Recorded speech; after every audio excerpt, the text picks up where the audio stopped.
क्या आप भी वायरल साउंड इफेक्ट डाउनलोड करना चाहते हैं लेकिन आप लोगों को वायरल साउंड इफेक्ट डाउनलोड करना नहीं आता? तो आज के इस वीडियो में मैं उसी को सिखाऊंगा कि आप वायरल साउंड इफेक्ट कहाँ से डाउनलोड कर सकते हैं, किस वेबसाइट की मदद से। तो इसके लिए हम चलेंगे अपने मोबाइल की होम स्क्रीन पर।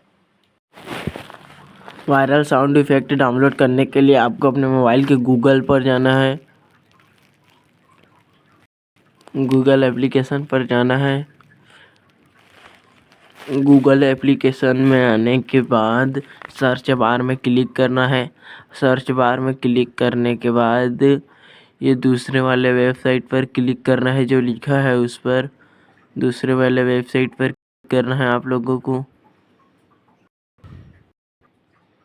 दूसरे वाले वेबसाइट पर क्लिक करने के बाद आपके सामने कुछ ऐसा इंटरफेस होगा। यहाँ से आप जिस भी साउंड इफेक्ट को डाउनलोड करना चाहते हैं उस पर क्लिक करना है, उसका नाम लिखा है उसको क्लिक करना है। जिस भी वायरल साउंड इफेक्ट को डाउनलोड करना चाहते हैं उसके नाम को क्लिक करना है आपको।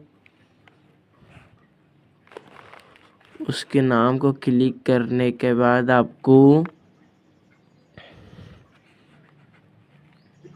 कुछ ऐसा इंटरफेस होगा। यहाँ करना है नीचे की तरफ। उसके बाद ये डाउनलोड MP3 के पर क्लिक करना है तो आपका डाउनलोड हो जाएगा।